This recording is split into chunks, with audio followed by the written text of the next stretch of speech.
About 12 years ago, I've been teaching for 35 years an advanced employment discrimination litigation class, and my co-professor about 12 years ago said, "Mark, have you taken an IAT?" I said, "I don't know what you're talking about, Russ." He told me about it. I went home and took it. A little bit about my background. My mother died when I was very young. I was raised by an African-American, really second mother.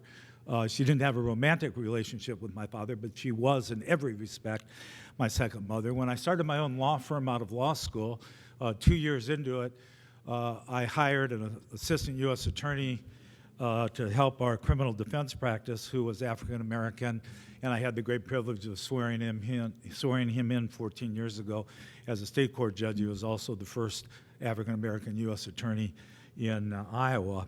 My practice was primarily a civil rights practice. I primarily represented African Americans. So I took the implicit association test, and I was shocked because not only did I have a moderate implicit bias towards blacks, I was very high.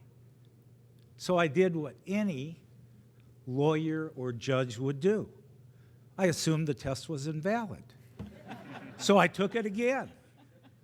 And I got the same score. And I took it a third time, and I got the same score. So then I set out to read everything I could about the IAT because I was convinced it was invalid. Didn't take me long to realize the test is valid. I would say somewhere between clear and convincing and proof beyond a reasonable doubt. I believe it's invalid. And so it really caused me to examine everything I do. It had a huge impact on my life, and I'm going to talk about some of the things that I do. I'd like to start with this slide because who's the felon in this picture, right?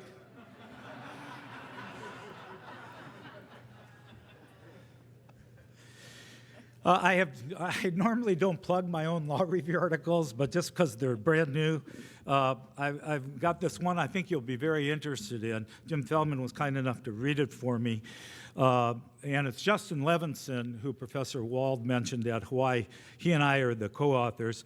The first one is empirical study of how judges sentence in 2B1.1 white-collar fraud cases and the length of sentences. And we actually looked at federal judges and state court judges. It's the first kind of cross white-collar study looking at both state and federal judges.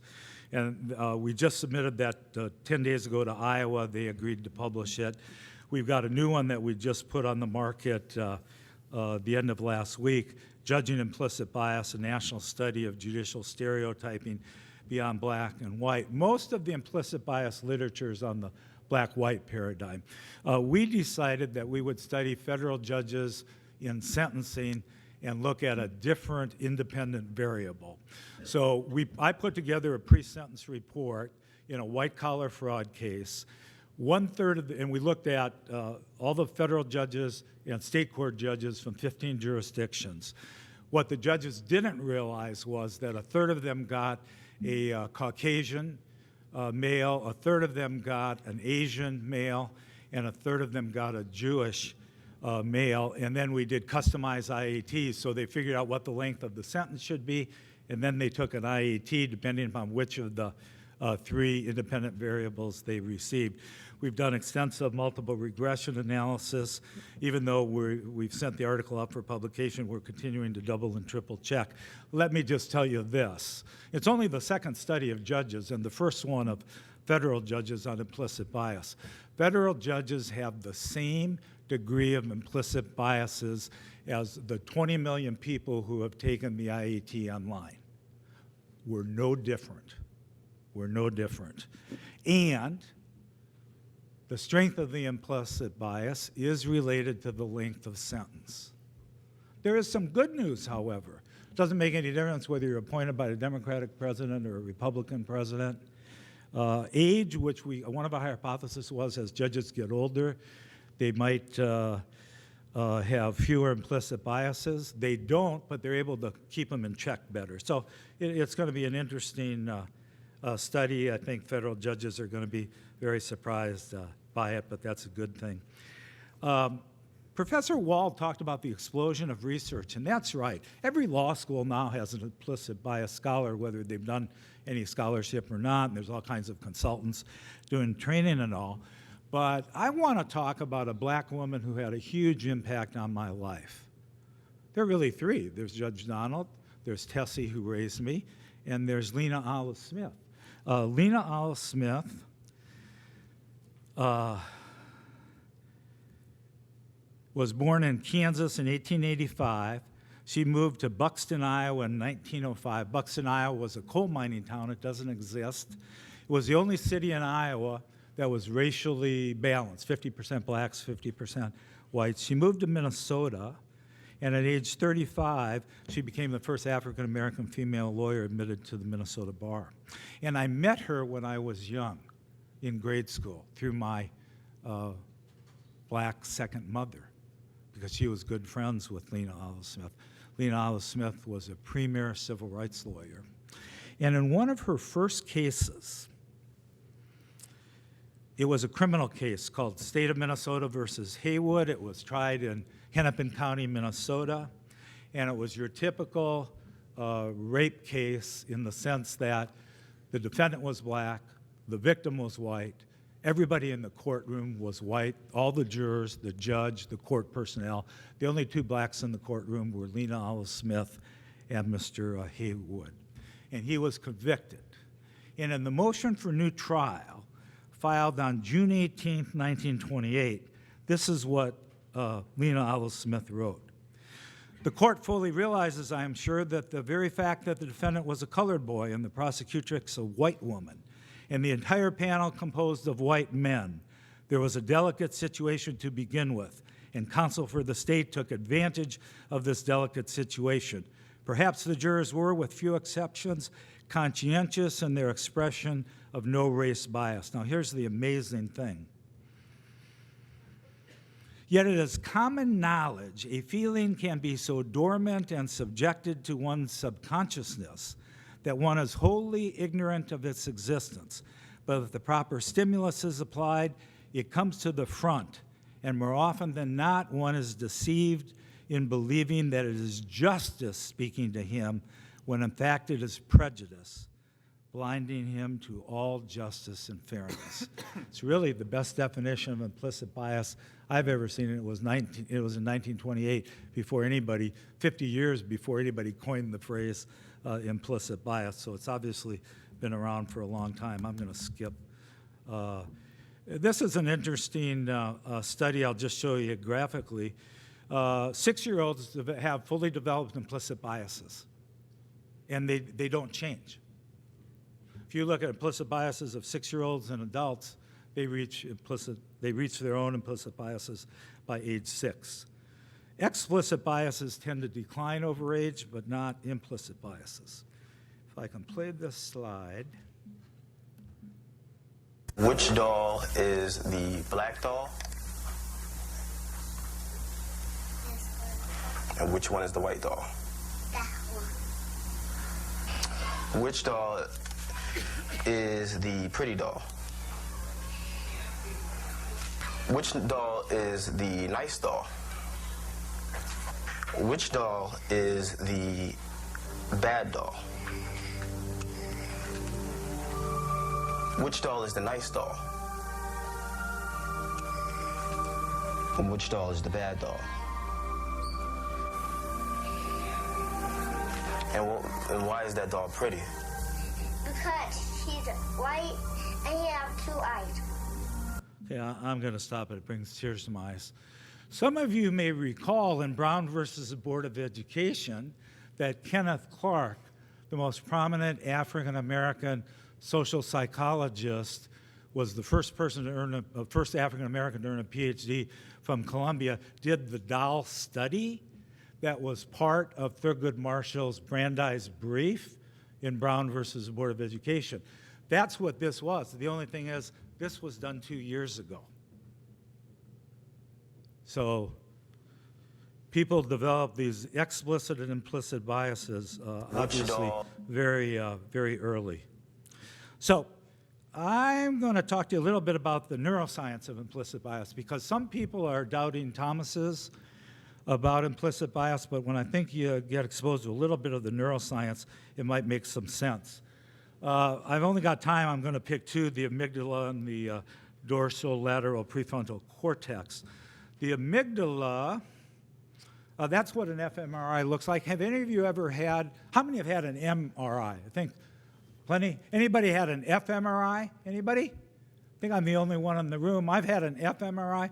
It's just like a regular MRI, but when they put you in the tube, they give you something to study and respond to. In my case, it was about crime and punishment. So I had 100 hypotheticals. How severe did I think the crime was? What did I think the punishment would be? It's a study being done at Vanderbilt University, and that's kind of what an fMRI scan looks like. Here's how it relates to implicit bias. The amygdala, we have two amygdalas. The amygdala is the fear response in all of us. So if you're one of less than a dozen people in the world who by virtue of an accident you've had your amygdala removed, you're Superwoman and Superman because you have no fear of anything. And so in the first law review article I wrote, and I was moved about implicit bias to write a law review article, and that one of the Harvard journals published. And I started it off with a story about Jesse Jackson walking down the street late one night in Chicago. And he heard these footsteps and voices of young males behind him. And the voices were going louder and the footsteps closer. And his heart started beating, and he started to perspire. Why? Here's why. He had an amygdala response. If you could have thrown him into an fMRI, this is exactly what his amygdala would have looked like. He had a fear response. And then he turns around and he sees that they're white, and he has a huge sense of relief. So, dozens of fMRI studies about facial recognition and amygdala activation established black and white faces. In the initial research, I should explain this. Whites respond very negatively in general to black faces during an fMRI. Their amygdala is lit up because they have a fear response. And we're not talking about people carrying, assault rifles and machine guns. We're just talking about nice-looking, average white and blacks. And they have a strong amygdala response with the blacks, not with the whites. So they first did the research just with whites. Then they did it with blacks. And the amygdala is both the threat response, the fear response, and novelty. That's what the amygdala does. So this was important because once they used blacks and they found out that they had amygdala activation as well, it dispelled the notion that novelty or lack of familiarity was the cause. So it really just left out learned cultural messages that blacks are more threatening. The strength of the amygdala activation correlates with IAT scores, and this is something that Professor Wald mentioned, and it's really important. There's no correlation between express racial bias and implicit bias. I'm like the poster child for that. Spent my whole life doing civil rights work to help the cause of blacks. I've taken plenty of explicit racial bias tests. I have none, but yet I have a very strong explicit bias, and often they're inversely correlated. So the bottom line is dark-skinned faces generate more amygdala activity than light-skinned. Dorsolateral prefrontal cortex, that's what it looks like on an fMRI. Here's an interesting study. Dorsolateral prefrontal cortex is where our executive functioning parts of our brain are, is what allows you to get up, go to work on time, or go to work late, and take a bus, and remember it's the same bus route you need to go to. It just controls your basic executive functioning. Professor Wald showed you a Stroop test, where it was a little bit harder to say purple is red because you think it's purple. So here's the test. They gave a group of white people a Stroop test and developed a baseline. And then 3 weeks later, they brought them back, and they had an interaction that the white folks didn't know was going to happen, where they met a very nice, in the waiting room, they met a very well-dressed, nice black woman. Some got a black woman, some got a black man. who were there for another study, and they just had a casual interaction. They then gave the whites a second Stroop score, which measures executive functioning, and their executive functioning dropped substantially just by a normal 30-second interaction with somebody from an opposite race. In these presentations, we pick on the lawyers a lot. I just want you to know doctors suffer from implicit biases too, so there's a great study about emergency room doctors, and they're given a hypothetical about whether to administer thrombolytic blood clot busting drugs. Half of them get a black person, half of them get a white person. Everything else is identical. They take an explicit bias test. None of the doctors have any explicit biases towards blacks. They then take an race IAT, and the IAT score is directly related to whether or not they give the drugs to blacks. The bottom line is they gave identical black profile folks fewer thrombolytic drugs than they did white, and it was directly correlated to their IAT score. Now, if IAT scores didn't affect behavior, it would be great for some professors to study, probably just cognitive psychologists, but we wouldn't be here. But because it does affect our behavior, that's really why we're here. Skip that. So I'm just going to talk about, let me go where Professor Wall did, misremembering facts.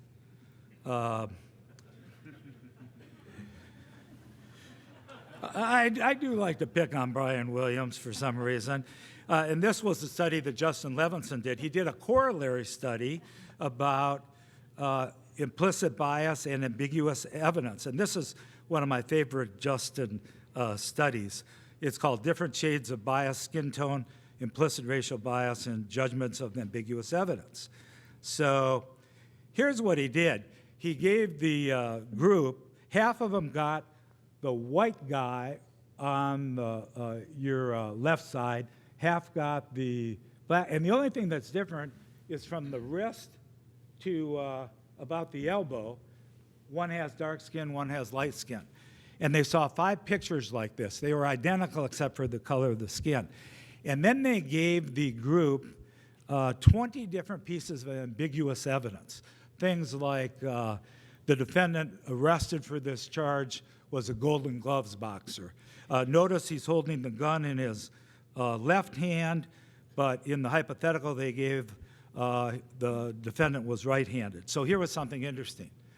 If they saw the black skin, those potential jurors who saw the black skin, when it came to finding out that he was right-handed, they said, well, he held the gun in his left hand during the robbery to avoid detection.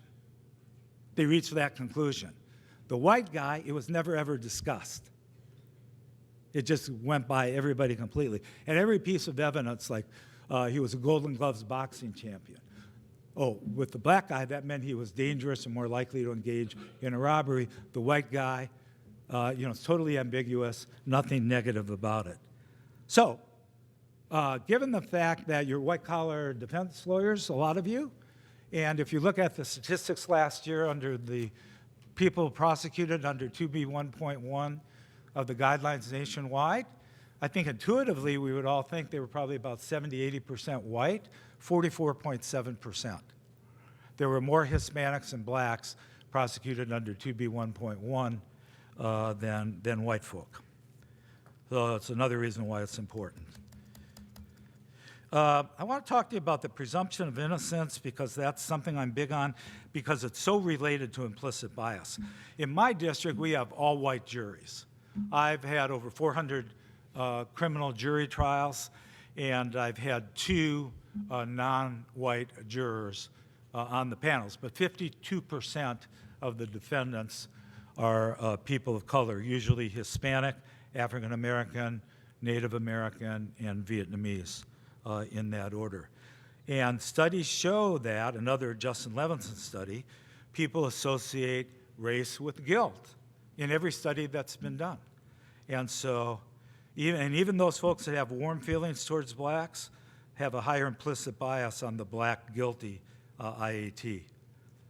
Significant correlation between black and guilty and white and not guilty on the same set of facts. So I want to talk to you a little bit about my approach to presumption of innocence. I wrote an article about it for the Champion last year, received a lot of input from it. Getting jurors to understand what I call internalize the presumption of innocence is very, very difficult. If you as a defense lawyer or a judge, you mouth a few platitudes or read the stock instruction on presumption of innocence, I guarantee you the jurors will not get it. You could even tattoo the instruction on each juror's forehead, and when they go back to the jury room, they will not give a defendant the full benefit of the presumption of innocence, especially if they're a minority defendant. So I'm going to tell you what I do. And this is a letter that I received from a juror just a few weeks ago. And I'm going to read it to you. And what it was a letter that was attached to a juror evaluation form where they get to evaluate the lawyers, the jury instructions, our courtroom technology, and me. Here's what this juror said. It's a he because he signed it. I thought that Judge Bennett did a wonderful job of making the job of the jury members understandable, simple, and direct. Most powerful and educational was the way he explained presumption of innocence by leaving the bench area, walking across the courtroom, and shaking hands with the defendant. He then came to the jury and told us that he had just shaken hands with an innocent man. That was a visual image and responsibility that I, as a juror member, was able to keep in mind for the rest of the trial and deliberations and will probably never forget. And what I do is I call on a couple jurors and I just say, what do you think? Is the defendant guilty or not guilty? 99% of the time they say, I don't know, I haven't heard any of the evidence. And I'll go down 6 or 8 jurors, they all say the same thing. I just pause and I look at them, and then I stand up, walk off the bench, walk over to the defendant, stick out my hand, shake hands with the defendant. I spin around. I'm right in front of the jurors, 31 if we have 2 alternates. And I say to the prospective jurors, I just shook hands with somebody who is absolutely not guilty.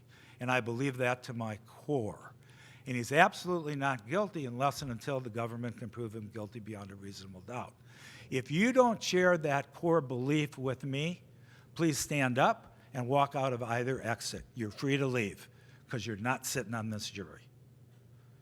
I believe so strongly. I do a bunch of other things. But I think unless you do something other than just read them a standard instruction, jurors don't get it. I do want to talk a little bit about this looking death-worthy. Professor Wald talked about it. Professor Eberhard did a study in Philadelphia. Black-on-black crime, if you have strong Afrocentric features, which would be the individual on your right versus the individual on the left, you're 4 times as likely to get the death penalty. There have been 2 sentencing studies done, one in Oregon and one in Florida.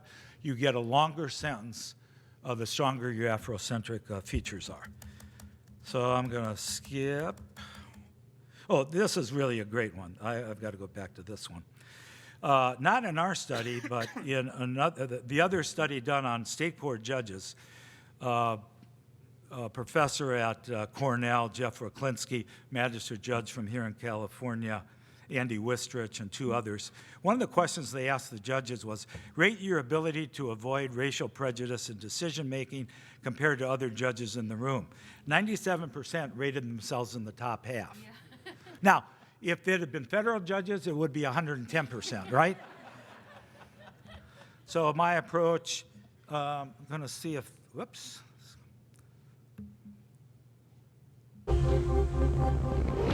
Yep. Yeah, I'm going to go out of that for a second, do something different. Well, nope, it's not showing, so don't worry about it. It'll come back.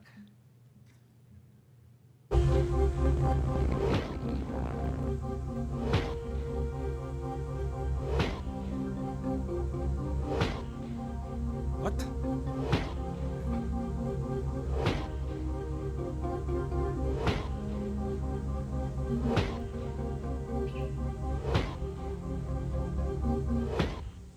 Okay, now, I stop it after the murder. And I just turn to the prospective jurors and I say, what do you think of the person in the picture? And 99% of the time, he's horrible, it's, worst criminal in the world. If we ever got a hold of him, we'd lock him up for life. And then they find out that it's the arresting officer, not the defendant. It's a real good example of a lot of things in the criminal justice system, right? Keep an open mind till you've heard all the evidence. Don't jump to conclusions. It's really interesting. And for the first time in a trial late last year, I had a prospective juror say, well, we don't know that that's the person with the rap sheet. Could be somebody else. So it's just a great discussion piece.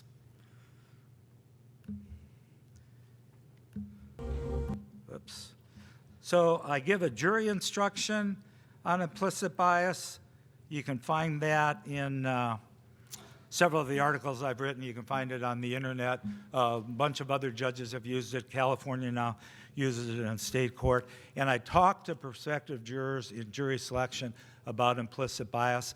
I talked about examples about how it affects the ambiguous evidence, misremembering facts, and then I get them to try and focus on objective things, not on stereotypes, gut reactions, or potential biases they have. They get the implicit bias instruction twice. I have it on a poster in the jury room. I have them take a pledge that to the best of their ability, before I swear them in, I have each one take a pledge to the best of their ability. They will not rely on gut instincts, stereotypes, et cetera, et cetera, et cetera. So those are some of the things that I've done to try and eliminate implicit bias in the courtroom.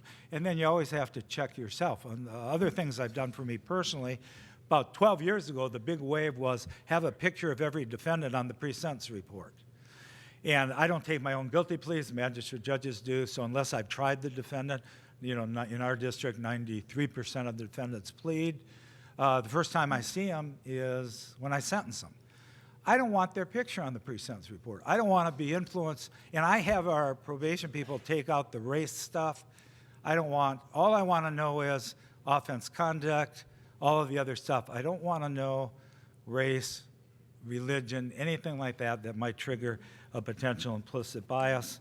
And I think it's just a bad idea to have these mugshot pictures because we know from the social science studies that they influence judges on the length of a sentence. Thank you very much.